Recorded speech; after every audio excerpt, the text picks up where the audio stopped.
सर्व सुख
आवाजाने बेस वाजवायचा. थोडा आवाज. रूप पाहता लोचनी लोचनी रूप पाहता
ऐसी कळवळ्याची जाती करीला भाविन प्रीती पोटी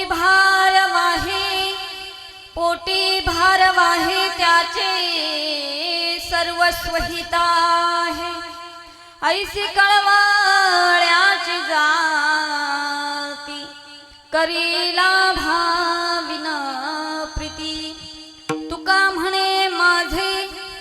तुका म्हणे माझे तुम्हा संतावरी ओझे ऐसी कळवळ्याची जाती करीला भाविन प्रीती नमो विठ्ठला राजया पांडुरंगा नमो रुक्मिणी माऊली ज्ञान गंगा नमो पुंडलिका नमो चंद्रभागा नमस्कार माझा रुक्मिणी पांडुरंगा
विभूषित करा नवनीरदाभात पितांबरा दरुण बिंब फलाधरोष्ठात पूर्णेन्दु सुंदर मुखादर बिंद नेत्रात कृष्णात परम किमपि तत्वमहं न जाने जय जय श्री राधारमण जय जय नवल किशोर जय गोपी चित चोर प्रभु जय जय माखन चोर श्री राधा मेरी स्वामिनी मैं श्री राधे को दास जन्म जन्म मोहे दीजियो श्री वृंदावन को वास महिपति राया सद्गुरु राया माझा माथा तुझे पाया धाव महिपती माझे आई मजला ठाव द्यावा पायी नमो सद्गुरु तुकया ज्ञान दीपा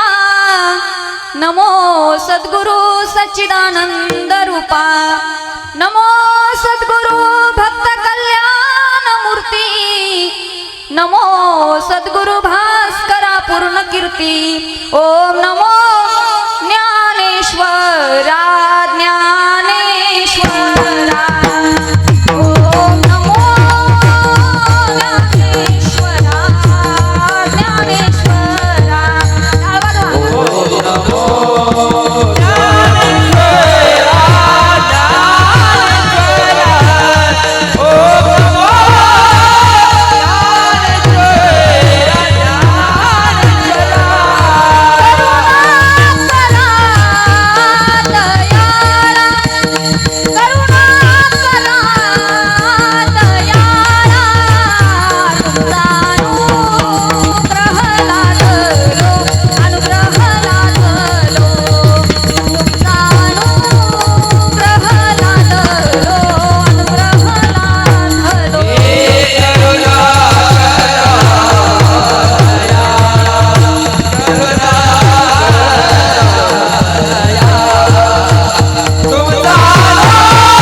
म्हैसी कळवळ्याची जाती करीला भाविन प्रीती. प्रस्तुत प्राप्त प्रसंगी प्राप्त स्थळी कीर्तन रूपी सेवेसाठी निवडलेला अभंग महान भगवत भक्त देहुनिवासी जगमान्य संतमान्य महाराष्ट्र भूषण पंचम वेद निर्माते नवे या भूतलावर ज्यांनी आघाडीत अशी घटना घडवून दाखवली ती म्हणजे मानव देह घेऊन आणि धामा गेले सदेह वैकुंठ गमन ज्यांनी साधलं अशा श्रीमंत जगद्गुरु तुकोबरा यांचा उत्कृष्ट असा छोटासा प्रत्येकाच्या पाठातील असणारा अभंग आजच्या सेवेसाठी निवडला. विठ्ठल विठ्ठल.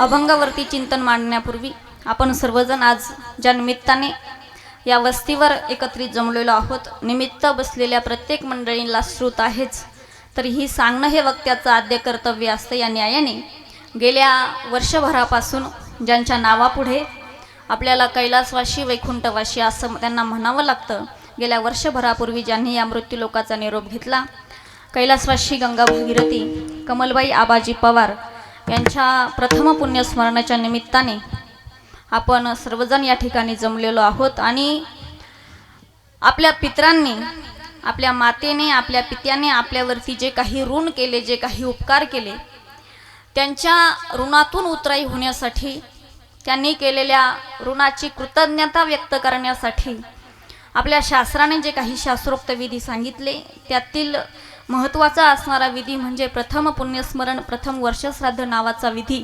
या ठिकाणी त्यांचे असणारे चिरंजीव श्री रमेश आबाजी पवार त्यांच्या कन्या सौ अर्चनाताई भाऊसाहेब गागरे सौ सुनंदाताई उत्तमराव हरदे सौ कल्पनाताई मच्छिंद्र मोरे आणि त्यांचे नातू आहेत श्री प्रवीण रमेश पवार आणि समस्त पवार पाटील परिवार यांनी आपल्या मातेच्या ऋणातून उतराई होण्यासाठी त्यांची कृतज्ञता व्यक्त करण्यासाठी वर्षभर त्या गेल्यापासून शास्त्राने जे विधी सांगितले त्याचं पालन करत करत आजच्या या प्रथम वर्ष श्राद्धाच्या दिनापर्यंत ते येऊन पोहोचलेले आहेत आणि त्यानिमित्ताने आपल्या आईच्या आठवणीमध्ये पिंडदान अन्नदान वस्त्रदान आणि त्याचबरोबर आलेल्या पाहुणे मंडळींना थोडंसं ज्ञानदानही घडावं या उद्देशाने ही कीर्तनरूपी सेवा त्यांनी आयोजित केलेली आहे.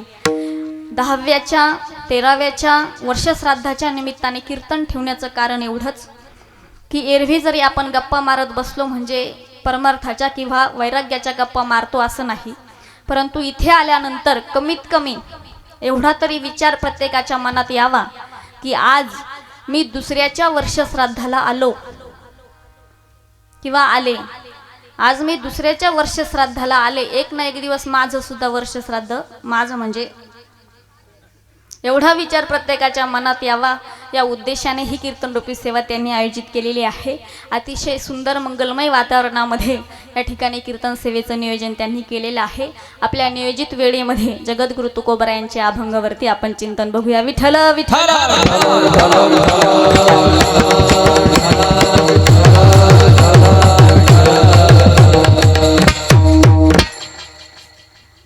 अनेक प्रकारच्या योनी भोगत भोगत जेव्हा आपण या मनुष्य योनीला प्राप्त झालो हा मानवी देह आपल्याला प्राप्त झाला.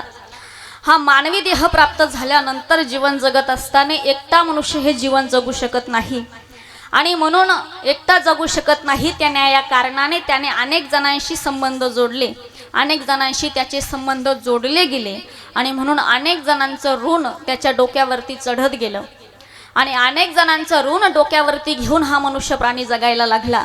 परंतु आपलं शास्त्र असं सांगतं की जो जन्माला आला तो मरणार आहे हे आपल्या सगळ्यांचं पाठ झालंय परंतु मरायचंय पण कसं मरायचंय तर शास्त्राने सांगितलं की आपल्या डोक्यावरती असणारं दुसऱ्याचं जे ऋण आहे आपल्या डोक्यावरती असणारं दुसऱ्याचं जे कर्ज आहे आपल्या डोक्यावरती असणारे दुसऱ्याचे जे उपकार आहे ते सगळे फेडायचे आणि मग मरायचं.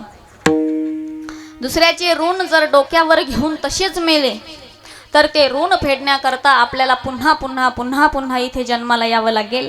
कारण महाराज सांगतात काही गोष्टी अशा आहेत जन्म संपेल परंतु त्या गोष्टी आपला पिछा सोडत नाही.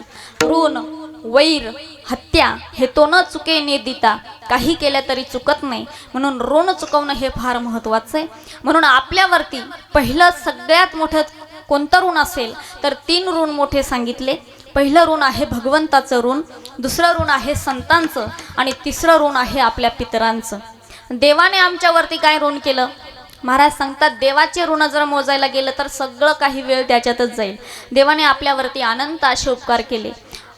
हे शरीर देवाने आपल्याला विनामूल्य दिलं. प्रत्येक जीवाला ज्याचा त्याचा चारा देतो, प्रत्येकाला झोपेतून जागा करतो. 9 ठिकाणी फाटलेल्या शरीरातून त्याने आत्तापर्यंत हे चैतन्य जाऊ दिलं नाही. हे त्याच्या प्रेमाचं लक्षण आहे. आपल्यावरती उपकार आहे त्या भगवान परमात्म्याचे, सर्वात जास्त उपकार देवाचे. जे त्याने कुणालाही दिलं नाही ते फक्त त्याने आपल्याला दिलं. 2 हात असतील, कान असतील, इथून तिकडे जाण्याची क्षमता असेल, बोलण्याची क्षमता असेल, लाजण्याची क्षमता असेल. लाजतो सुद्धा फक्त माणूस. लाज हा गुण सुद्धा देवाने कोणाला दिला? बाकीचे लाजतात का? ते जर लाजत असते त्यांनी कपडे नसते वापरले का? त्यांचे शिव सुविधी कुठं रस्त्यावर केले नसते? त्यांना लाज नाही. लाजणं हा गुण सुद्धा देवाने फक्त माणसाला दिला. म्हणून आमचे माणसं त्याचं तंतोतंत पालन करतात. अजिबात टाळी वाजवत नाही, भजन करत नाही. कारण काय वाटते? तुम्हाला जेवायचं की एकदा असे धरून आणल्यासारखे बसू नका. म्हणजे वर्ष श्राद्धाला आलो आपण, पण तुम्ही आशे बसले जसं काय माझा दावा चालू आहे. फ्रेश बसा जरा. लाजणं हा गुण सुद्धा देवाने माणसाला दिला. स्मरण म्हणजे विशेष गोष्टी ज्या आहेत त्या फक्त कोणाला दिल्या? माणसाला दिल्या. आपल्यावरती त्याचे अनंत उपकार आहे. म्हणून त्या देवाचं कर्ज फेडण्याचा प्रत्येकाने प्रयत्न केला पाहिजे. मग एखादा म्हणेल तो देव आहे, त्याचं कर्ज आम्ही कसं काय फेडणार? महाराज सांगतात त्याचं कर्ज फेडणं अतिशय सोपं आहे. कसं फेडायचं? जिने हा जीवा दिला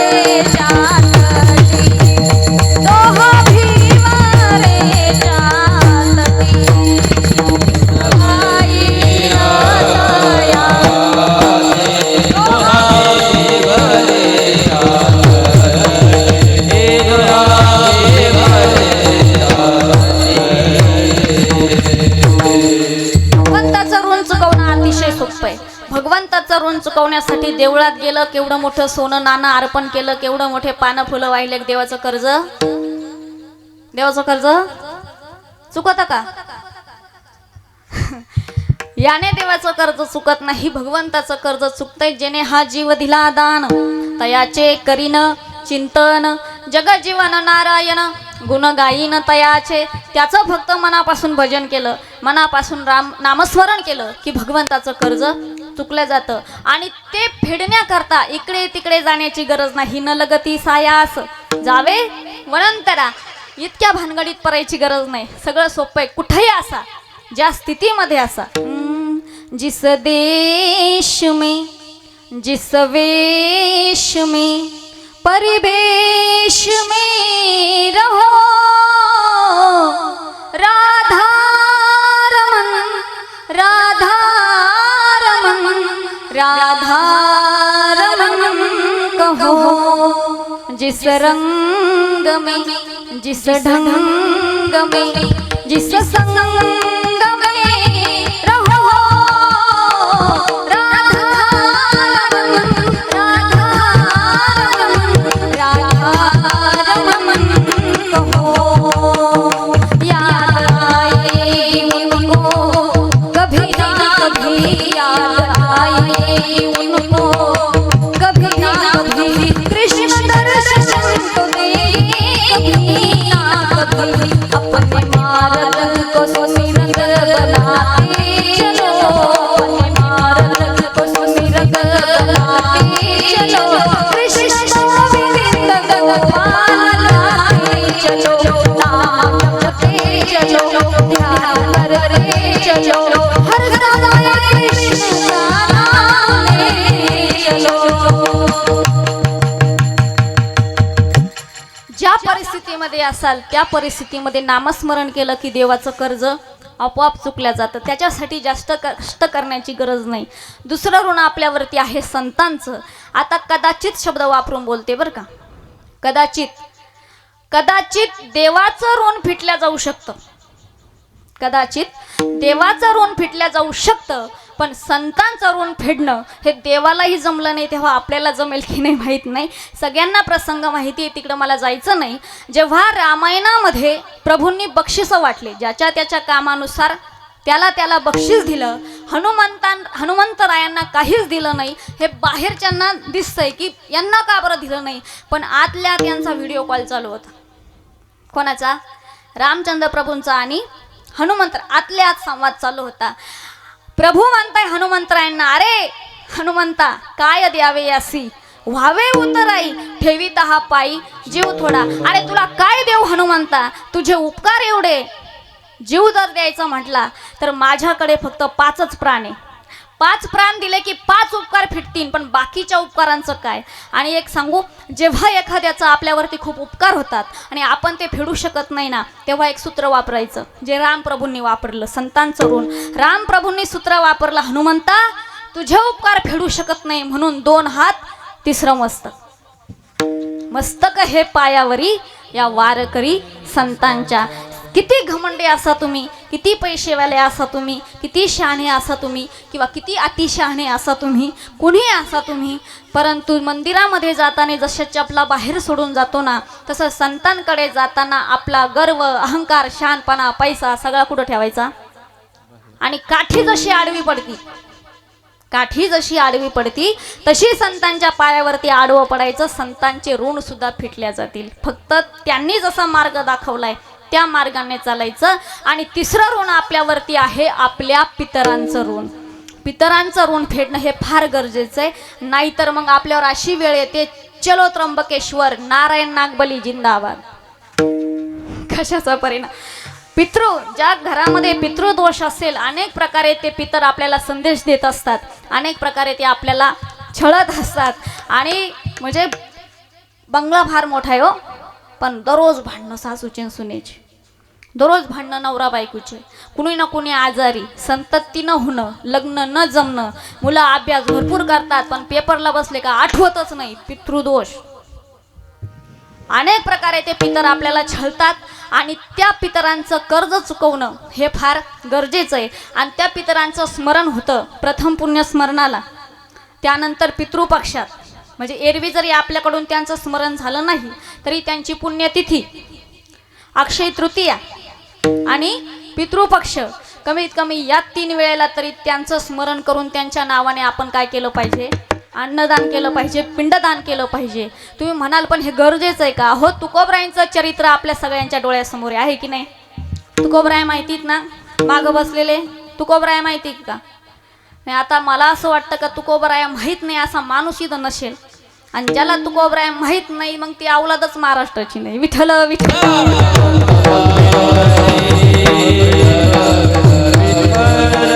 तुकोबरायांसारख्या वैराग्यशील साधू, त्यांची बायको मेली तर ते म्हणले, बरं झालं देवा बाईला वारली, बरं झाले देवा निघाले दिवाळे, बरं झालं माझं वाटोळ झालं. कोणीच म्हणत नाही पण ते म्हणत होते.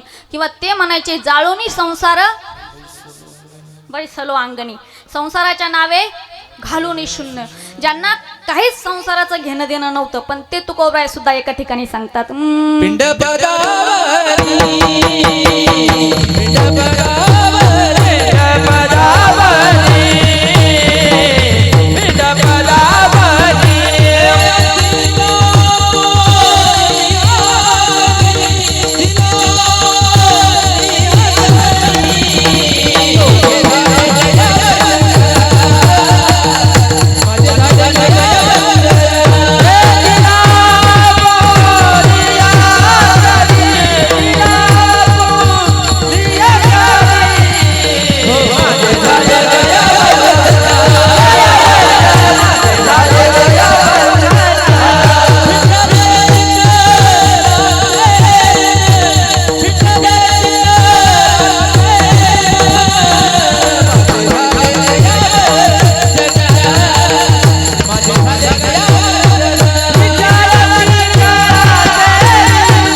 तुकोबराय सुद्धा म्हणतात पिंडपदावरी ढिला आपोले, मी माझ्या स्वतःच्या हाताने पिंडपदावरती दिलाय. तुकोबराय म्हणतात कशासाठी?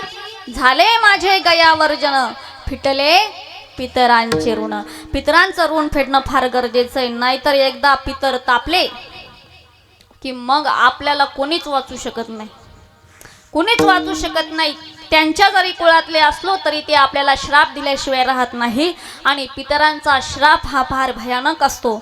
आणि मग पितरांची जर तळतळात आपल्याला लागली, कितीही कष्ट करा, कितीही कमवा, पण सुख समाधान शांती ज्याला म्हणतात ती तुम्हाला कधीच प्राप्त होणार नाही. त्या उलट आदर्श पुत्राने काय करावं? मेल्यावरती नुसत्या लाडू पंक्तीच्या जेवण घातले, फार मोठा कार्यक्रम केला म्हणजे फार आदर्श मुलगा होत नसतो. नाहीतर जित्यापणी नाही अन्न आणि मेल्यावरी पिंडदान, त्याचा काहीच उपयोग नाही. मोले गातले रडाया, नाही आसू नाही माया, त्याला उपयोग नाही. श्रीमद देवी भागवत नावाच्या ग्रंथामध्ये आदर्श पुत्राची व्याख्या आली. जीवतो वाक्य कारणात, जिवंतपणी त्यांच्या आज्ञेचं पालन केलं पाहिजे, जिवंतपणी त्यांच्याशी संवाद साधला पाहिजे. मेल्यानंतर गयायाम पिंडदानस्य, मेल्यानंतर गयेला जाऊन त्यांचं पिंडदान केलं पाहिजे. आपण गयेला जाऊ शकत नाही, आपल्या गावाकडे जी कोणती नदी असेल तिथे त्यांचं पिंडदान. त्यानंतर भूया ये भुरी भोजनात, त्यांच्या प्रीत्यर्थ अन्नदान घातलं पाहिजे. त्याला शास्त्राने आदर्श पुत्र म्हटलं. या गोष्टी जो करत नाही, आईबापाशी बोलायचं नाही, मेल्यानंतर कार्यक्रम करायचं नाही, अन्नदान नाही, याला थोतांडा समजायचं, त्याला शास्त्राने पुत्र नाही आईबापाचं मूत्र म्हटलेलं आहे. विठ्ठल विठ्ठल विठ्ठल.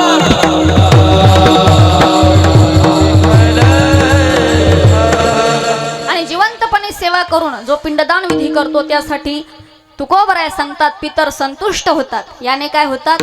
संतुष्ट होतात. तुका म्हणे पितृ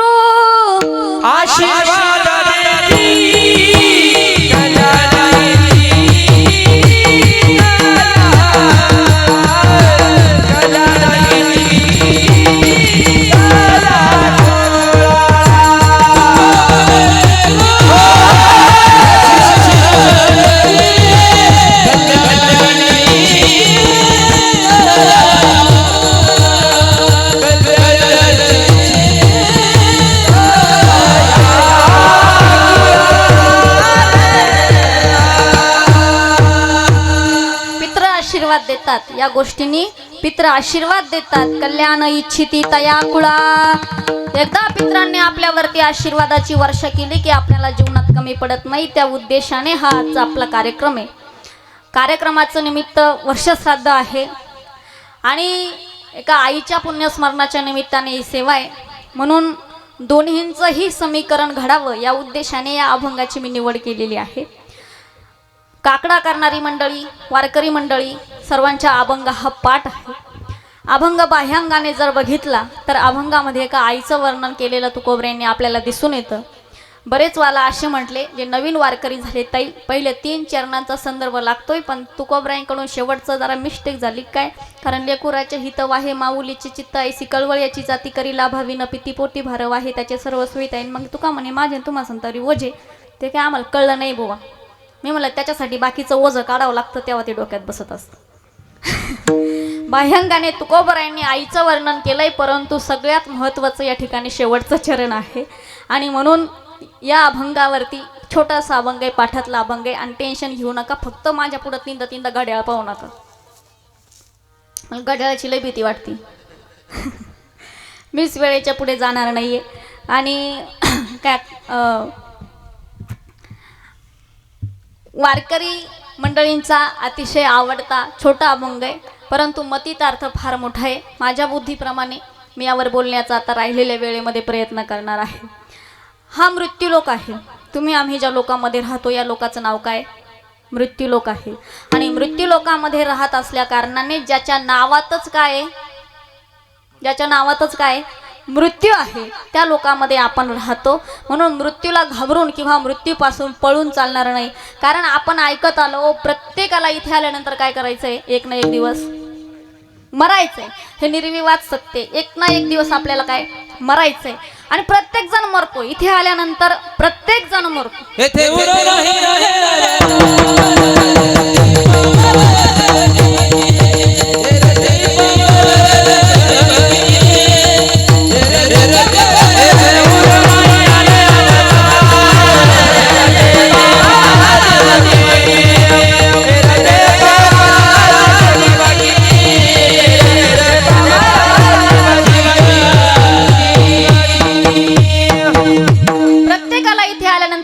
लागतं. कुणाचंही चुकत नाही. फरक एवढा आहे, कुणी काल मेलं, कुणी आज मेलंय आणि कुणी उद्या मरणार आहे, पण नंबर प्रत्येकाचा आहे. रामदास स्वामींनी एका समासामध्ये म्हटलंय, मृत्यू नावाच्या समासात, की त्यांनी वर्णन केलं, इथे आल्यानंतर गेले बहुत धनाचे. इतके धनवान झाले आपल्या देशामध्ये, इतके पैशावाले झाले, पण धन असून सुद्धा त्यांना मरावं लागलं. इतका पैसा होता. आता पैशाची अनुभूती आपल्याला कोरोना काळात आली. 90 किलो वजन होतं. माझं नाही, डॉक्टरचं. किती किलो? आता असं नक जाय ना, आपलं वाढत नाही, लोकांवर कशाला जळावा. 90 किलो वजन होतं. एक जण मोठा तराजू घेऊन आला. डॉक्टरला म्हणाला, डॉक्टर बसा. एका पारड्यात डॉक्टर बसवला आणि एका पारड्यामध्ये त्याने डॉक्टरच्या वजना एवढे काय टाकले आजी? पैसे. डॉक्टर 90 किलो नोटा टाकतो, पण फक्त मला वाचवा. वाचले का? हॉस्पिटल विकत घेण्याची ताकद होती, दवाखाने वाचले का? आणि ज्यांच्याकडे पैसे नव्हते ते घरीच कोरा चहा पिली, तरी सुद्धा वाचले. आता काही आपल्यातले सुद्धा माझे माळकरी झाले. तुमचंच कशाला बोला, आमचं कशाला झाकून ठेवा. लोकांचं पावा वाकून आणि आपलं ठेवावा, असं नाही जमत आपल्याला. माळकऱ्यांना सुद्धा म्हणले माळ काढावं लागल. आणि तुम्हाला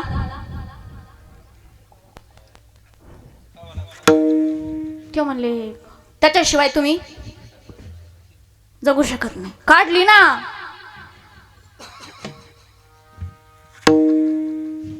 आता ज्यांनी माळ काढली ते सुद्धा, आणि ज्यांनी काढलीच नाही ते सुद्धा, आणि ज्यांनी नाही घातलीच नव्हती तेही जगले, आणि ज्यांनी घातलेली आहे तेही जगले.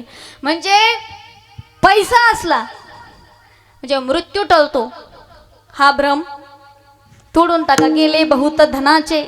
पुढे रामदास स्वामी होता, गेले बहुत बळाचे. इतके बलवान झाले आपल्या देशामध्ये, असे पोलादी पहारी असे हाताने वाकवत होते. पोलादी पहारी वाकवण्याची ताकद ज्यांच्यामध्ये होती ते सुद्धा गेले. गेले बहुत कालाचे. मी माझ्या वयामध्ये 125 वर्षापर्यंत म्हातारी पाहिली. 125 वर्षाची एक म्हातारी मी पाहिली. मग 125 वर्षानंतर का होईना तिला जावंच लागलं. 14 चौकड्या आयुष्य होतं रावणाचं. 4 युगांची एक चौकडी, अशा 14 चौकड्या रावणाचं आयुष्य होतं. 14 चौकड्या झाल्या, पण त्याला सुद्धा जावंच लागलं. प्रत्येकाचा नंबर आहे. इथं धनवंत गेले, बलवंत गेले, आयुर्वंत गेले, नव्हे नव्हे इथे भगवंत सुद्धा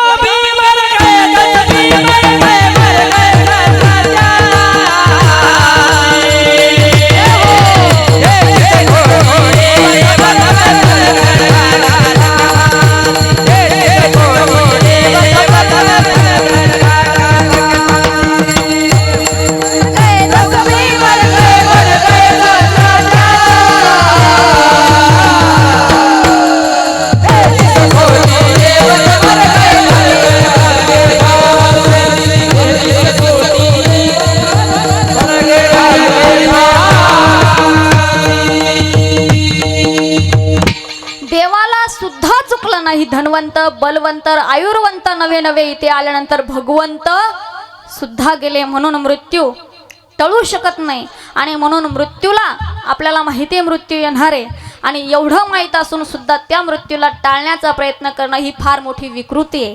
पण मरण चांगलं कसं होईल, मरण सुधरेल कसं, हे जाणून घेणं ही या देशाची संस्कृती आहे. मरण पाठीमागं आपल्याला लागलाय फार भयानक पद्धतीने, आणि आपल्याला मारावं असं वाटत नाही. वाटतं का? आपलंच जाऊ द्या, ज्याच्या निम्म्या पोचल्या गौऱ्या, तरी सुद्धा त्याला तरी वाटतं का मारावा? नाही वाटत व मरावा. असं ते टाळण्याकरता आपण प्रयत्न करतो. पोटात दुखायला लागलं, गॅस झाला, इनो पितो. इनो पिऊन बरं नाही वाटलं तर मेडिकलमधून जाऊन गोळ्या घेतो. गोळ्या खाऊन बरं नाही वाटलं तर डॉक्टरकडे जातो. डॉक्टरकडे जाऊन बरं नाही वाटलं तर तांबेरच्या डॉक्टरकडे बरं नाही वाटलं तर कोलारला जातो. डॉक्टर म्हणला एन्जिओस्कॉपी, किर्लोस्कॉपी, ती करतो. ते म्हणलं ऑपरेशन, ते करतो. कशासाठी?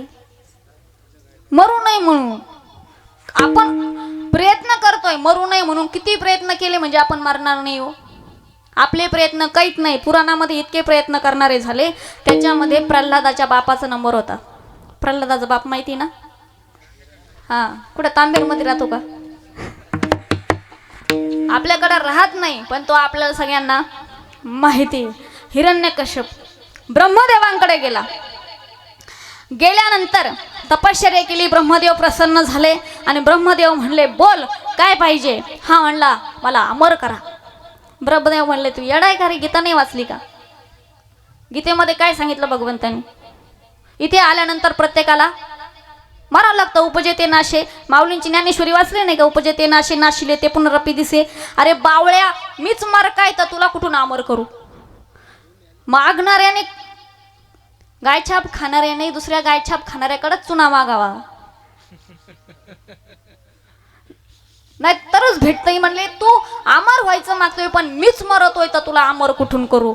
मग यानं डोकं लावलं. म्हणाला ठीक आहे, अमर नाही करू शकत ना, नाही मग मला थोडी सूट द्या. सूट कळती ना? महिला मंडळ सूट सूट सुटन. हा, जेवल्या का? झोपल्या का? उठल्या का? तुम्ही काही करा, तुम लढो, हम तुम्हारे साथ है. तो म्हणला मला सूट द्या. सूट म्हणजे मेथीची भाजी घ्यायला गेलो. किती रुपयाला आहे? 30 रुपयाला. मग द्या 10 रुपयाला असं म्हणतो ना. ती सूट. सूट साखर नाही, ती सुंठ साखर आहे आपल्या अडाणी भाषा. ते म्हणाले मला थोडी सूट द्या. कसली सूट? मला मरण येऊ द्या, पण कधी? ते म्हणले दिवसा नको. हर्षल महाराज, मी हिरण्यकशिपू, तुम्ही ब्रह्मदेव का? तुम्ही ब्रह्मदेव होते, मी हिरण्यकशिपू, काही पण. हा, हिरण्यकशिपू म्हणाला दिवसा नको, तथास्तु. रात्री नको. वाजवा की वाना ब्रह्मदेव. दिवसा नको, रात्री नको, आत नको, बाहेर नको, 12 महिन्यातल्या एका महिन्यातून नको, आसराने नको, शस्त्राने नको, अजून स्त्रीच्या हातून नको, पुरुषाच्या हातून नको, पशुच्या हातून नको. तो ब्रह्मदेवाचा प्रिय म्हणला, ओ ओ बास बास, यादी लय वाढायला लागली, बास. ब्रह्मदेव म्हणाले तू मागू दे रे याला, याला किती डोकं लावू दे. माझे पप्पा इतके हुशार आहे ना का बरोबर याचा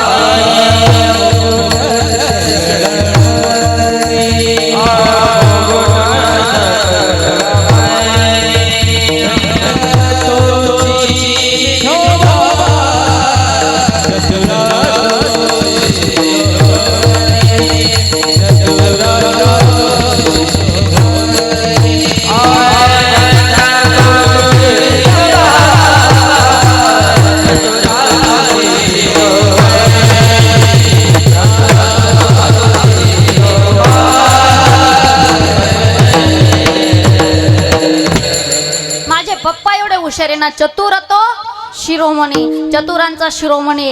हिरण्यकश्यपूला त्याच्या अटीनुसार बरोबर आत नाही, बाहेर नाही, उंबऱ्यावर, दिवसा नाही, रात्री नाही, संध्याकाळी, 12 महिन्यातून नाही, अधिक महिना खास हिरण्यकश्यपूसाठी.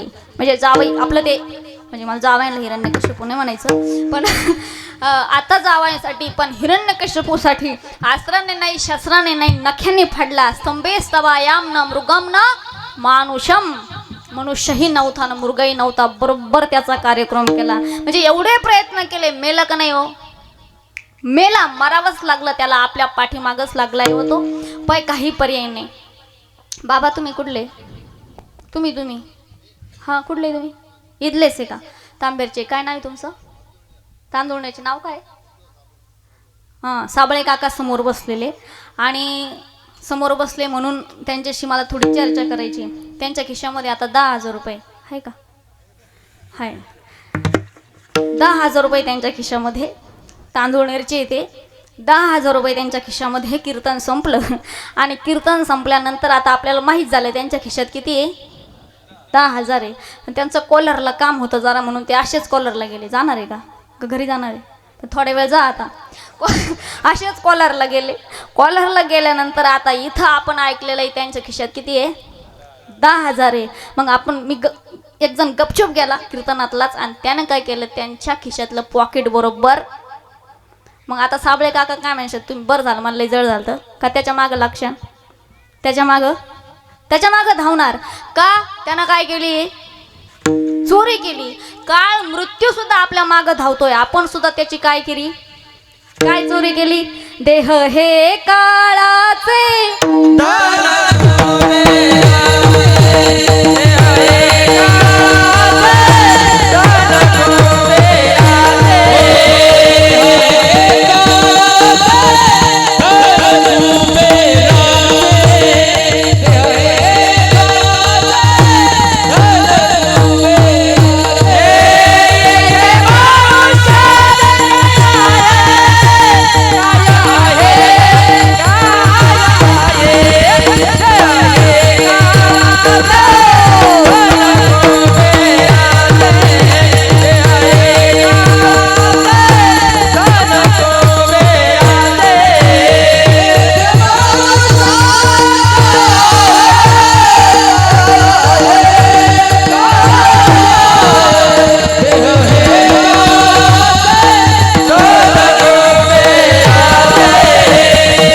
काळाचे आपण सुद्धा त्याची काय केली, चोरी केली. म्हणून तो आपल्या माग लागलाय प्रत्येकाच्या. बाबा तुम्हाला विचारू का, आता विचारू, तुमचं वय किती आहे,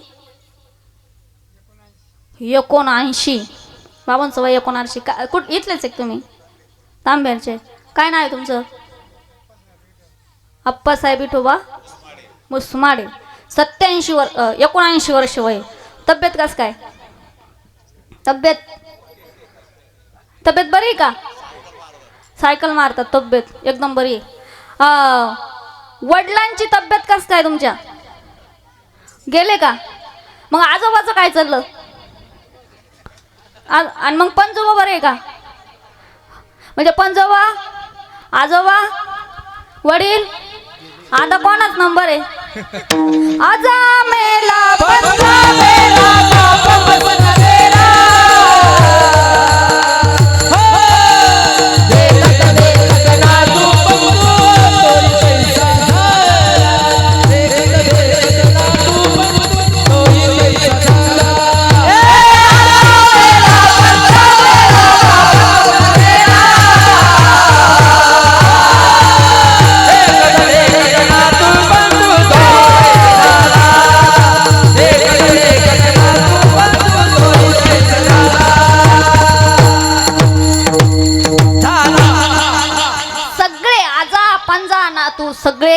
सगळ्यांचा नंबर आहे. फार माग लागला. मग आता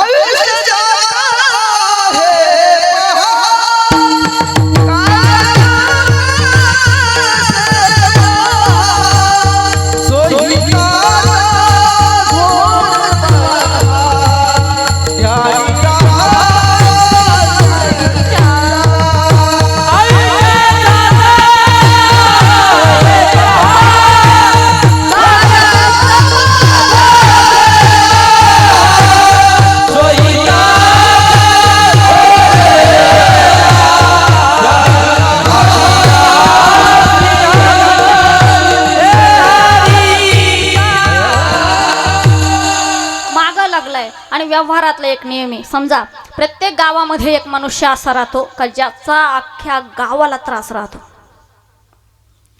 एक मनुष्य प्रत्येक गावात असा राहतो, खळ म्हणतात त्याला. तो सगळ्यांना त्रास देतो. मग त्रास देतोय तो, मग त्याच्यापासून सुटका करायची कोणता पर्याय वापरायचा. तर पहिला पर्याय, व्यवहारातला पहिला नियम आहे, एखादा जर आपल्याला विनाकारण खूप त्रास देत असेल, सांगून पाहिलं ऐकत नाही, पहिला नियम सांगितला, त्रास देणाऱ्याला बाही मागं सारायची आणि खान त्याच्या एक ठेवून द्यायची. अहो म्हणले पण महाराज पाप लागन ना आम्हाला. तुकोबराय म्हणले नाही, तुका म्हणे त्याचे पाप नाही ताडनाचे. असं जर काय पाप लागत नाही, ठेवून द्यायची. महाराज ठेवून दिली, पण तरी सुद्धा ऐकत नाही होतो. लईच ताण द्यायला लागला. मग आता इतका त्रास द्यायला लागला का सहनच होत नाही. काय करायचं, करावा तो त्याग देशाचा त्या. काय करायचं, तो ते गावच सोडून द्यायचं आणि दुसरीकडे राहायला जायचं. जमन का मग तांब्यार सोडायला? नाही नाही, आम्हाला चपला सुटत नाही. मंडपात खाली घेऊन बसतो आम्ही, तांब्यार गावात सुटायचं. गाव सोडायला जमणार नाही. नाही नाही, दुसरा उपाय सांगा. मग तिसरा उपाय सांगितला की त्या खळाला जो वरचढ असेल, तो खळ सुद्धा ज्याला घाबरत असेल, अशा एखाद्या ताकदवर माणसाला काय करायचं, शरण जायचं. जसं व्यवहारात हा नियम आहे तसा परमार्थातही हा नियम आहे. मृत्यू नावाचा खळ आपल्या सगळ्यांच्या मागं लागला, बरोबर. मग मृत्यूपासून सुटण्याचे सुद्धा हे 3 उपाय आहेत. पहिला उपाय, बाही माग सरायची मृत्यूच्या अशी. तुका म्हणे काळा हना तोंडावरी. काळाच्या काय करायचं, तोंडात हाणायचं. नाही ना महाराज, काळाला कुठं हाणू शकतो का, नाही डेअरिंग होणार. मग करावा तो त्याग देशाचा त्या. मग ज्या गावात मृत्यू आहे त्या गावाचा त्याग करायचा. तुम्ही तांबेरचे आणि कीर्तनच तांबेरमध्ये, ते कशाचं आहे म्हणजे तांबेरमध्ये राहायला येऊन काय उपयोग, कारण इथं माणसं.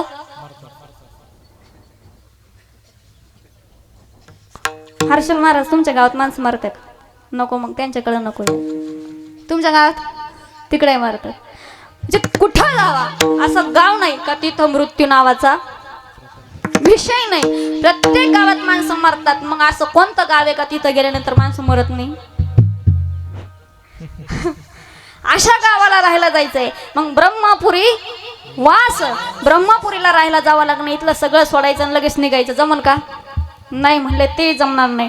मग तिसरा उपाय, जो त्रास देणार आहे त्याच्यापेक्षा जे पॉवरफुल असेल त्याला काय करायचं, शरण जायचं. मग मृत्यू सुद्धा घाबरतो असं कोण आहे, संत संग धरा तुम्ही, संत संग धरा तुम्ही, हरी भजन करा,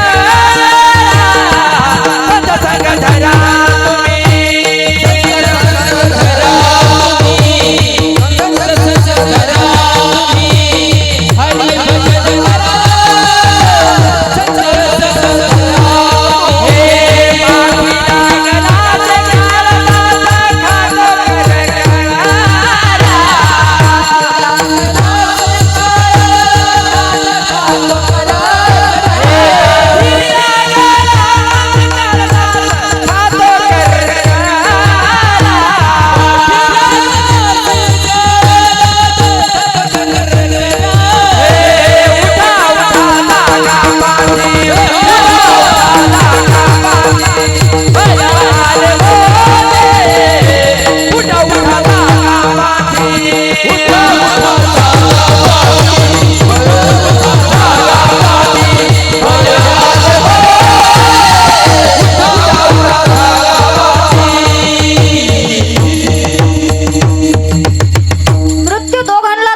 एक म्हणजे भगवंताचं नाम आणि दुसरं म्हणजे संत. त्यांना शरण जा आणि निश्चित या मृत्यूला कसा जिंकायचं याची दीक्षा आपल्याला मिळेल. आणि ह्याच मृत्यूचं जे ओझं आहे ते ओझं त्या संतांवरती आपल्याला द्यायचंय. तुकोबराय सांगतात, मीही तेच केलंय. माझं जे ओझं आहे ते मी कुणाच्या खांद्यावरती दिलंय, संतांच्या शेवटचं जग.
तुझे तुम्हा संता वरी ओझे. माझं हे जे ओझं आहे ते मी संतांच्या खांद्यावर दिलंय आणि संतांवरती हा सगळा भार टाकून दिला. तुका म्हणे घालू तयावरी भार, सगळा भार आम्ही त्यांच्यावर टाकलाय. आमचं हे ओझं आहे, मृत्यूच्या भयाचं ओझं जे आहे ते संतांच्या अंगावरती आम्ही टाकून दिलंय. महाराज संत हे भेट दुर्मिळ आहे. मग संत लोकांनी तुकोबरायांना विचारलं की हे मोठे मोठे संत, महान संत तुमचे ओझं कस काय वाहतील, काय संबंध आहे संतांचा आणि तुमचा. आणि तो संबंध पटवून देण्यासाठी तुकोबरायांनी अभंगाच्या पहिल्या 3 चरणांची निर्मिती केलेली आहे. की तुकोबराया सांगतात, एक उदाहरण म्हणून त्यांनी आईचं आणि मुलाचं इथे घेतलेलं आहे. कारण जगामध्ये आई मुलाच्या दृष्टांतासारखा दृष्टांत जगामध्ये शोधून सापडायचा नाही, म्हणून आईच्या आणि मुलाच्या प्रेमाचा दृष्टांत इथे दिला. एक आई कुठेही जरी असली, कुठेही जरी राहत असली, कुठेही जरी बाहेर गेली आपल्या पिलापासून, तरी सुद्धा तिच्या चित्तामध्ये केवळ तिचं लेकरू असतं, सदैव त्याच्या हिताची तळमळ असते. तशी संतांच्या अंतःकरणामध्ये आपल्या साधकाच्या हिताची तळमळ असते. आणि म्हणून त्यांचं ओझं, शरण आलेल्या साधकाचं ओझं संत बिना तक्रार आपल्या खांद्यावरती घेतात आणि त्याला या भयातून मुक्त करतात. त्यासाठी हा दृष्टांत जगद्गुरु तुकोबरायांनी इथे वापरलेला आहे. सामान्य आईविषयी लिहायला जगद्गुरु तुकोबरायांची लेखणी उचलणार नाही. जगद्गुरु तुकोबराय लिहिताना अवतारिक मातृत्वाविषयी लिहितात किंवा तुकोबरायांना ती लेखणी उचलावी लागली, कारण आईचा आणि मुलाच्या प्रेमासारखा दृष्टांत जगाच्या पाठीवर नाही. पण आज जर पाहिलं, आजच्या चित्राला काही वगळता आईसारखं दुर्लक्षित पात्र सुद्धा कुठलं राहिलेलं नाही. म्हणून त्या आईने जे काही सायस केले, आईने जे काही कष्ट केले, त्या कष्टाला जाणीव म्हणून तुकोबरायांनी आपली लेखणी उचलली. आणि तुकोबराया सांगतात की खरोखर आपलं हित व्हावं, मनुष्याचं हित व्हावं, ही तळमळ निस्वार्थपणे जिच्या हृदयामध्ये असते ना, ती आई असते. आणि सदैव तिचं चित्त आपल्या लेकराकरता तळमळत असतं. केवळ आपल्या मुलाचं हित व्हावं हा विचार तिच्या चित्तात असतो. असं त्या आईचं हृदय असतं. अगदी त्याप्रमाणे संतांचं हृदय आहे. म्हणा पहिलं चरण. ले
वा जाणे माऊलीचे चित्त कुठेही असू द्या.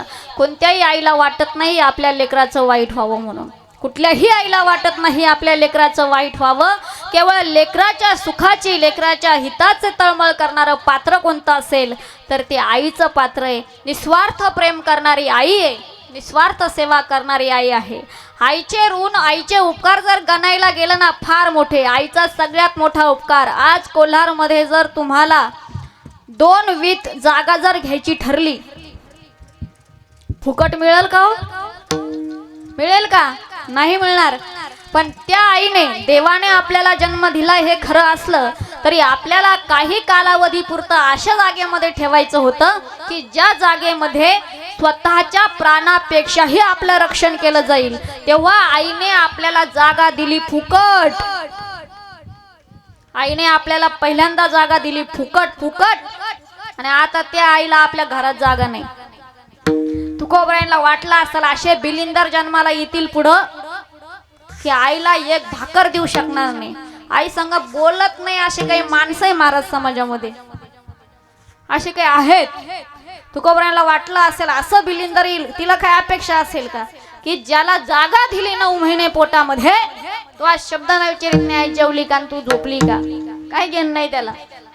तुकोबरायांनी त्यासाठीच लेखणी उचलली. पहिला उपकार आईचा, आईने आपल्याला पोटात जागा दिली. दुसरा उपकार, तिने आपल्याला रक्तदान दिलं. तुम्ही म्हणाल त्याच्यात काय विषय, 250 रुपयाला रक्ताची बाटली आहे. पण त्यासाठी ब्लड डोनर जो असेल त्याचा रक्तगट, ज्याला रक्त घालायचंय त्याचा रक्तगट, त्या रक्तगटाची तपासणी, याला कॅन्सर आहे का, याला टीबी आहे का, याला काय आहे, सगळ्या तपासण्या ते मॅच झालं पाहिजे. ते मग घातलं जातं. इकडून तिकडून शरीरात गेल्यावर ते डिस्मॅच होते आणि माणूस मरतोय. आईने रक्तदान दिलं हो, हंड्याच्या हंड्या रक्त वाहिलं आपल्यासाठी. तिने रक्तदान दिलं. कोणी ब्लड ग्रुप तपासला होता? नव्हता तपासला. दुसरा उपकार, तिने आपल्याला रक्तदान दिलंय. तिसरा उपकार, तिने आपल्याला स्टील दिलं. स्टील. बंगले बांधता तुम्ही, बंगले बांधताना स्टील मजबूत असेल तर तुमचा बंगला मग 25-40 वर्ष टिकतो. बंगल्यासाठी काय आवश्यक आहे? स्टील आवश्यक आहे. तसं ह्या बंगल्यासाठी सुद्धा काय आवश्यक आहे? स्टील. ते स्टील तिने दिलंय. तुम्ही म्हणाल कोणतं? तुम्ही राख सावडायला जात्या ना, आता असे गप नाका बसू, राख सावडायला जात्या ना. राख सावडायला गेल्यानंतर मनुष्याच्या शरीरातलं सगळं जळतं. केस जळतात, कपडे जळतात, त्वचा जळते, काय असेल ते सगळं जळतं. पण त्याच्या शरीरातले हाड जळत नाही. हाड जळत नाही. ते हाड न जळण्याचं कारण हिने आपल्याला पाजलेलं दूध आहे दादांनो. तिने आपल्याला पाजलेलं दूध. इतकी मजबूती आली हाडांना की अग्निदेवाची टाप नाही भाऊ आईच्या दुधाला जाळायची. आणि आताच्या बिलिंदर त्या आईला म्हणत्या काय केलं माझ्यासाठी, बोलत नाही आहे बरोबर. अरे उपकार दुधाचे बाळा, उपकार दुधाचे बाळा, तू विसरू नको लडी बाळा. उपकार दुधाचे बाळा, तू विसरू नको लडी बाळा. आईचा लळाची भाळा, उपकार दुधाचे बाळा, उपकार दुधाचे बाळा, उपकार दुधाचे बाळा. दूध पाजलं होते ने आपल्याला. आणि सगळ्यात महत्वाची गोष्ट, एका स्त्रीसाठी, तुम्ही सगळे जाणकार माणसं आहे पण मी बोलते तिथे येऊन बोलावं लागतंय आज. एका स्त्रीसाठी तिची इज्जत, एका स्त्रीसाठी तिची इज्जत तिच्या जीवापेक्षा जास्त प्रिय असते. एका स्त्रीसाठी तिची इज्जत तिच्या जीवापेक्षा जास्त प्रिय असते. पण हातामध्ये जर तान्ह लेकरू असेल ना आणि गर्दीच्या ठिकाणी जर असली, आडोसा नाही मिळाला ना महाराज, लाज सोडून देती हो. तिथं छातीवरचा पदर बाजूला करती, छातीवरचा ब्लाऊज बाजूला करती आणि एवढ्या लोकांमध्ये बसून ती तुम्हाला दूध पाजती. अरे जागा, आपल्या इज्जतीचा पर्वा केली नाही तिने आणि तुम्हाला दूध पाजलंय. एवढे उपकार आहे त्या आईच्या आपल्यावरती. निस्वार्थ प्रेम करणारं पात्र आहो. आपल्या देहाचाही विचार न करणारी ती. बाळांत शब्दाचा अर्थच आहे बाळ. किंवा अंत. एक तर बाळ भेटेल नाही तर अंत भेटेल. आतमध्ये जर ऑपरेशन थिएटर मध्ये नेलं ना, नवऱ्याला विचारलं बाहेर तुमची बायको जगन नाही तर पोरग, नवरा थोड्या वेळ स्वार्थी होतो. महाराज माझी बायको गेली तर माझं काय होईल, तुम्ही वाईट नका वाटू देऊ, पण स्वार्थी होतो. माझी बायको जगवा. तिला विचाराची मरायला लागली ना, ती म्हणती मी मेले तर चालेल हो, पण मला लेकरू जगवा. आई आहे ती. एवढे उपकार आहे त्या आईचे, देहाचा विचार करत नाही. काही गुन्हा नव्हता. संन्यास यात्रा करत करत एक संन्यासी गावामध्ये फिरत आला. चांगला वाटला, संस्कारी वाटला, कुलीन वाटला, म्हणून वडिलांनी त्याच्याबरोबर लग्न लावून दिलं. वडिलांनी लग्न लावून दिलं, पण त्याच्या मनामध्ये इच्छा होती संन्यास घ्यायला जायची. सारखं विचारायचं जाऊ का, संन्यास घेऊ का, कारण नियम आहे गृहस्थी आश्रमामध्ये राहणाऱ्या व्यक्तीला लग्नानंतर जर संन्यास घ्यायचा असला तर बायकोची परवानगी घ्यावी लागते. जाऊ का, पण परवानगी देत नव्हती. दररोज विचारून विचारून कंटाळा आणला. एक दिवस झोपेमध्ये वैतागातच सांगितलं जा. निघून गेला नवरा. महाराज नवऱ्याशिवाय राहायचं एका तरण्या स्त्रीने, ती फार मोठी सत्व परीक्षा आहे. एकटी राहिली ती माऊली, काय चूक नव्हती तिची. एकटी राहिली. आळंदी मधल्या पिंपळाला 1.25 लाख प्रदक्षिणा घातल्या, पण पतीची वाट पाहिली. गुरु आज्ञेने कालांतराने पती परत आला आणि संसार सुरू झाला. 1.25 लाख प्रदक्षिणा घातल्या. कुस पवित्र होती म्हणून साक्षात भगवंत जन्माला आले पोटी. निवृत्ती, ज्ञानदेव, सोपान आणि मुक्ताई पोटी जन्माला आले हो, पण जगून दिलं काय लोकांनी. काय चूक होती त्या आईची हो. तिच्या डोळ्यासमोर तिच्या लेकरांची भिक्षा खाली टाकण्यात आली. तिच्या लेकरांची अवहेलना व्हायला लागली. पाहवत नव्हतं. मला कोणी काही म्हणू द्या, मला कोणी नाव ठेवू द्या, पण माझ्या लेकरांना नाव ठेवू नका हो. स्वामी करा ना काहीतरी. आपल्या लेकरांना मान मिळाला पाहिजे हो, आपल्या लेकरांना सन्मान मिळाला पाहिजे हो. करा काहीतरी. पैठण गाठलं विठ्ठलपंतांनी. तुमच्या मुलांना जर समाजामध्ये तुम्हाला मान द्यायचा असेल तर मरावं लागेल. तुम्हाला काय करावं लागेल, मरावं लागेल. संन्यास घेतला होता विठ्ठलपंतांनी, गेले ते होते, पण रुक्मिणी आई साहेबांना सांगितलं मरावं लागेल रुक्मिणी, त्याच्याशिवाय तुझ्या मुलांना मान मिळणार नाही. अहो देह विसरी आपुला, जवळी घेता शिन गेला. देहाचा विचार करत नाही हो, ती अशी आई असते. आपल्या देहाचा तिने विचार केला नाही. आणि ती आई अशी गोष्ट आहे तेव्हा कळत नाही आणि गेल्यावर परत मिळत नाही हो. फार ऋण केले तिने आपल्यावरती. जन्म दिला आईने मला, उपकार हा मोठा केला. जन्म दिला आईने मला, उपकार हा मोठा केला. ठेचला तरी पायाला, पाणी येते तिच्या डोळ्याला. जन्म दिला आईने मला, उपकार हा मोठा केला. खूप कष्ट केले तुझ्यासाठीच रे आई, मांडीचा पाळणा केला. सर्वस्व तुझ्यासाठी वाहिलं रे त्या आईने. तुकोबरा सांगतात असं पात्र हे जगातलं एकमेवाचं की लेकराचं हित. एक कविता होती बघा, घार हिंडते आकाशी, चित्त तिचे पिलापाशी.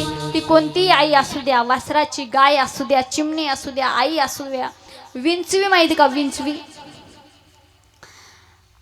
विंचवी एका वेळेस एका पिलाला नाही, अनेक पिलाला जन्म देते. आणि विंचवीचे जे पिलं आहेत ना, जन्म झाल्याबरोबर त्यांना खायला लागतं.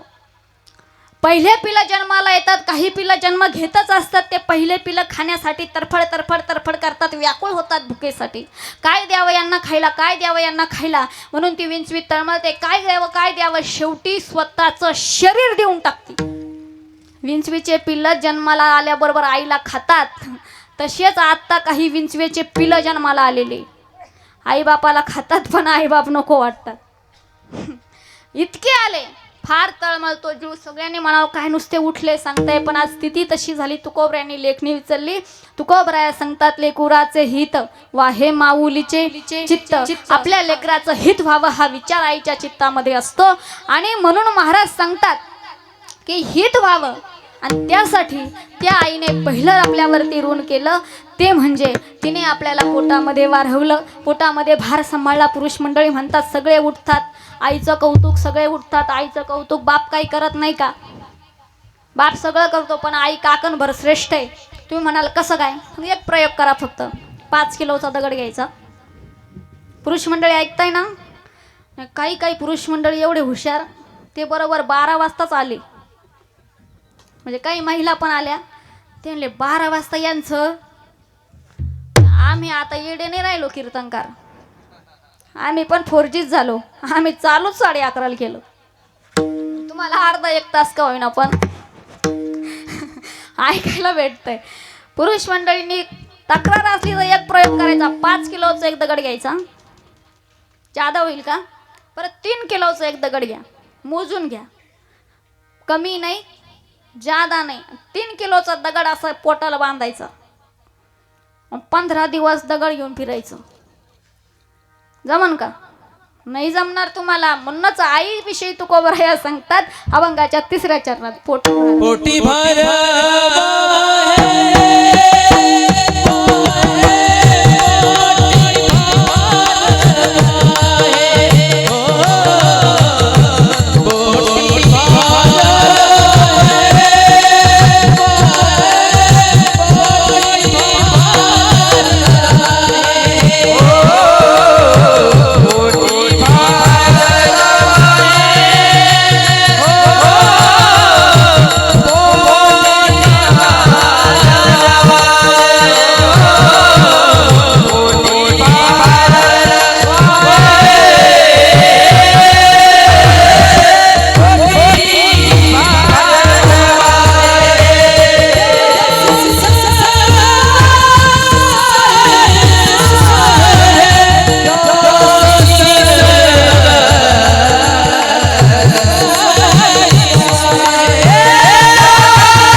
पात्र फक्त आईचं आहे.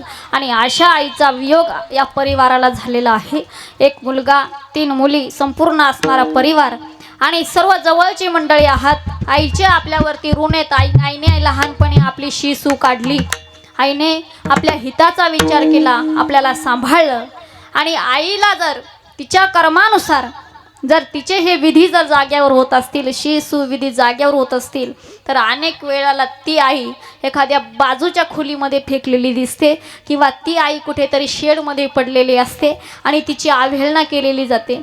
परंतु या परिवारामध्ये जर पाहिलं तर गेल्या 9-10 वर्षापासून असणारे त्यांच्या लेक सुनांनी त्यांची खूप सेवा केली. इतकी सेवा केली की आपण सर्व त्याचे साक्षीदार आहोत. कारण आई हे पात्र असं आहे, माऊलींनी बोलावं सकळ तीर्थाची ये धुरे आणि जे का माता पितरे तया सेवेसी कीर शरीरे लोन कीजे.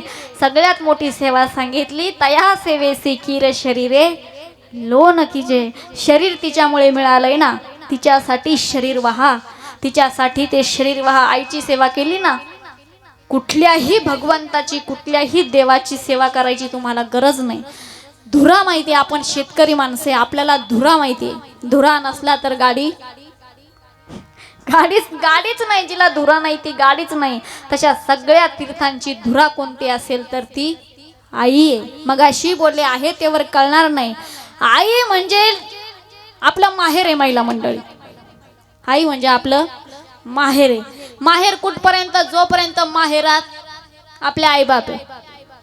भाऊ भाऊजाई चांगले असतील तर ते ज्याचं त्याचं नशीब समजावं. पण आई बाप आहे तेवर, आई माहेरात आहे. जातानी मोकळी पिशवी जाती. लेक जर माहेराला निघाली तर एका बिस्किटा पुडाशिवाय ती काही नेत नाही. खाऊन येईल, काहीतरी नेईल, पण येतानी पिशवी, ज्या घरून पिशवी भरून आली समजायचं अजून हिची आई. ज्या दिवशी माहेरातली पिशवी रिकामी यायला लागली, जीवन रिकामं झालं, आई गेली, सुखाचा सागर आटला समजायचा. हो, वांगे काय द्यायची गोष्ट आहे का? बटाटे का द्यायची गोष्ट आहे का? फक्की काय द्यायची गोष्ट आहे का? पीठ काय द्यायची गोष्ट आहे का? पण आई घेऊन जाय ग, घेऊन जा, मी आहे तेवर घेऊन जा. हे आईचं पात्र आहे, हे आईचं पात्र आहे. तुमचं कशाला सांगू, मी एवढी फिरते सगळीकडे, पण मी जरी आज माहेरात गेले तर मी सुद्धा वांगे आणि बटाटे घेऊन जाते. कारण ती आईची परिभाषा आहे. ते काय? आईचं प्रेम आहे. आणि आई गेली, निघून गेली. बाकीचे नाते म्हणतील आम्ही आहोत ना, मी तुमच्या आईसारखी आहे. आईसारखे अनेक होतील पण आई कोणीच होत नाही. आई ती आई असते, निस्वार्थ प्रेम करणारी आई असते. आणि आई सोडून गेल्यानंतर जीव इतका तळमळतो, आधी होती तेव्हा कळली नाही.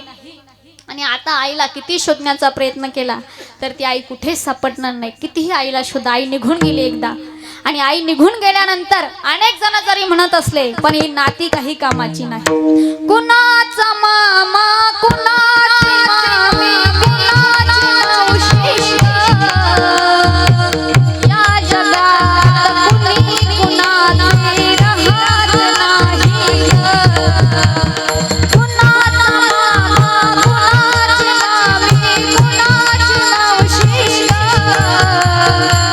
या जगात कुणी कुणाची राहत नाही.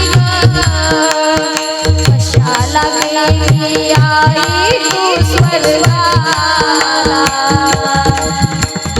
कोण वागवेल तुझ्या या बाळाला. कशाला गेली आई तू स्वर्गाला, कोण वागवेल तुझ्या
माझं आज माहेरपण संपलं, जीवनातला समुद्र आटला म्हणून आहे तोवर तिची अवहेलना करू नका. आईची सेवा करा. आईच्या सेवेमध्ये सगळ्या देवतांच्या सेवेचं स्मरण आहे. आई गेली, आईची उणीव कधीच भरून निघणार नाही. पण मनोभावे त्यांनी या कुपट परिवाराने जी आईची सेवा केलेली, जे हे कार्य केलेलं आहे ते अत्यंत प्रशंसनीय आहे. आणि म्हणून त्या उद्देशाने आपण सर्व मंडळी जमलोय. त्या आईंसाठी आपल्या सर्वांना आता एकदा मोठ्या प्रेमाने भजन करायचं आहे. प्रत्येकाने आपले हात एकदा वरती करा. सरळ सरळ शूटिंगमध्ये जाणार आहे तुम्ही, एखाद्याच्या हात येड्या बाबळीच्या येड्या फांट्या दिसून नका देऊ. सरळ वरती, सरळ रेडी.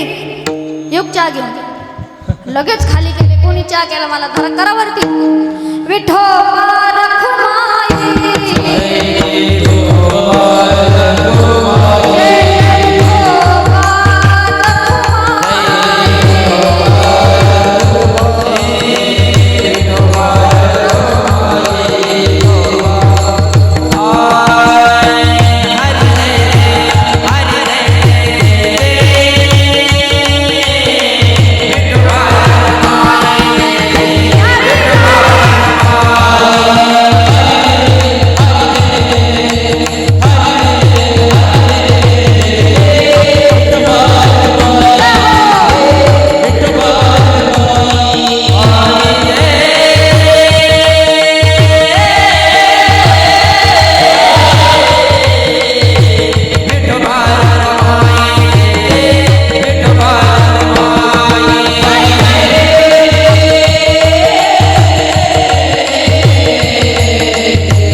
आपल्या गायक आणि वादक वृंदांसाठी मागछन्नीने वाजवल्या.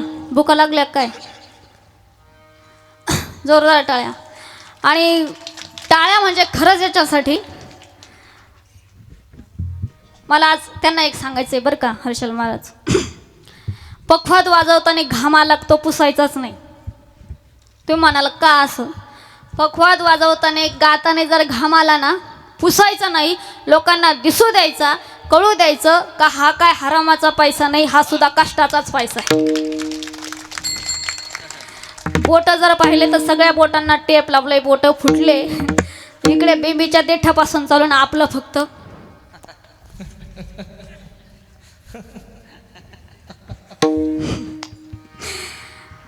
असो. आज ही कार्यक्रम, ही कीर्तन रूपी सेवा तांभेरे गावातील, तांदुळनेर गावातील सर्व उपस्थित असणारी सर्व भजनी मंडळी आता काहींचा परिचय आहे, काहींचा नाही, म्हणून सर्वच टाळकरी मंडळी सर्वांचे आभार व्यक्त करते. कारण टाळकरी नसले तर आपल्याला प्रवचन करावं लागलं असतं. म्हणून धन्यवाद. आणि अतिशय सावध टाळकरी बरं का, म्हणजे सावध टाळकरी पाहिजे. आता मध्येच एक पाहुणा आला होता इथं आणि बाबा हार्मोनियम वाजवण्यामध्ये व्यस्त होते. एकदम गोड हार्मोनियम वाजवली बरं का, नाहीतर काही नाही ना. एका ठिकाणी मी म्हटलं बाबा स्वर द्या, त्यानं डायरेक्ट काढूनच हातात दिला. पण एकदम सुंदर हार्मोनियम वाजवली. बाबा इतके मग्न होते की खालून पाहुणा आला पण त्यांना कळालं नाही. पण टाळकरी सावध होते. म्हणून सर्व टाळकऱ्यांचे आभार व्यक्त करते. अतिशय सुंदर या ठिकाणी आणि अतिशय सुंदर अशी साऊंड सिस्टीम, म्हणजे एकदम गोडवर का दादा, त्यांच्यासाठी सुद्धा एकदा जोरदार टाळ्या वाजवा. नाहीतर मसनी मोठ्या असत्या पण ते बोटं कसे घालायचे ते कळत नाही, काही रिकामेच बोटं घालत बसतात. पण अतिशय गोड, एकदम मस्त, त्यांनाही धन्यवाद. त्याचप्रमाणे आपली ही जी कीर्तनरूपी सेवा आहे त्यासाठी यूट्यूब चॅनलसुद्धा या परिवाराने या ठिकाणी बोलावलं, म्हणून यूट्यूबवाल्या दादांना सुद्धा मी धन्यवाद देते. आणि सर्वांनी कीर्तन बघा, म्हणजे इथं बघितलंय आता त्याच्यावरती सुद्धा बघा, त्यांनाही धन्यवाद. त्यानंतर आपल्या या कीर्तनरूपी सेवेसाठी ज्यांनी सुंदर अशी मृदंगाची साथ दिली असे हरिभक्तपरायण आमचे गुरुबंधू हर्षल महाराज ताजने, त्यांच्यासाठी सुद्धा एकदा जोरदार टाळ्या वाजवा. त्यानंतर कीर्तनाच्या सेवेसाठी गायनाची साथ ज्यांनी दिली हरिभक्तपरायण शिवनाथ महाराज पवार. आम्ही बाहेर होतो म्हणून हर्षदादांना सांगितलं गायनाचार्य तुम्ही घेऊन या, अतिशय गोडवर का दादा, त्यांच्यासाठी सुद्धा एकदा जोरदार टाळ्या वाजवा. त्यानंतर कानडगाव येथील हरिभक्तपरायण संदीप महाराज घोरपडे, त्यांना सुद्धा धन्यवाद व्यक्त करते. आणि कार्यक्रम खूप दिवसाचा घेतला पण कालपर्यंत मामांना धाक होता आम्ही येतो का नाही. त्यांचंही बरोबर होतं. आम्ही पहाटे 3 वाजताच, आमची रामेश्वर कन्याकुमारी आमची स्वतःची यात्रा होती, ट्रिप होती, आणि आम्ही पहाटे 3ला आलो. ते शेवटपर्यंत तुम्ही येशाल का पण, मी येशाल का पण आणि आमच्या मामी म्हणजे सगळ्यांची तळमळ चालू. परंतु त्यांना सांगितलं टेन्शन घेऊ नका, भारताच्या दक्षिणेला जरी असलो ना तरी तुमच्या कार्यक्रमाला निश्चित येणार म्हणजे येणार. आणि म्हणून हा योग घडून आला, म्हणून त्यांनाही मनापासून त्या ठिकाणी धन्यवाद देते. सर्वांना या ठिकाणी धन्यवाद व्यक्त करते. आणि इथपर्यंत घेऊन येणं, अनेक तीर्थयात्रा आणि महाराष्ट्रभर जो कार्यक्रमाचा योग येतो, ज्यांच्यामुळे कार्यक्रमामध्ये आणखीनच प्रगती झाली असे माझे पती परमेश्वर हरिभक्तपरायण विनायक महाराज टेके यांनी सुद्धा आपल्याला गायनासाठी साथ दिली, म्हणून त्यांनाही धन्यवाद. त्यांच्यासाठी जोरदार टाळ्या वाजवा.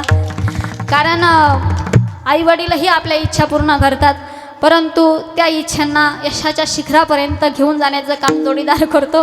आणि माझ्या जीवनातली दोन्हीही माणसं आज इथे उपस्थित आहेत, माझे वडील आणि माझे पती. माझ्या वडिलांनी मला कीर्तनकार केलं आणि माझ्या पतींनी नंतर मला कथाकार. आज संपूर्ण महाराष्ट्रामध्ये जे काही योग येतोय या 2 व्यक्तींमुळे येतोय, त्यांनाही धन्यवाद देते. आणि आता जर कुणी राहिलं असेल तर सर्वांनाच धन्यवाद, सर्वांच्या चरणी विनम्र माथा ठेवते. जर बोलता बोलता एखादा शब्द चुकीचा गेला असेल तर आपलं लेकरं म्हणून क्षमा करा, आणि जे काही बरोबर वाटलं असेल त्याचा स्वीकार करा. ज्ञानेश्वर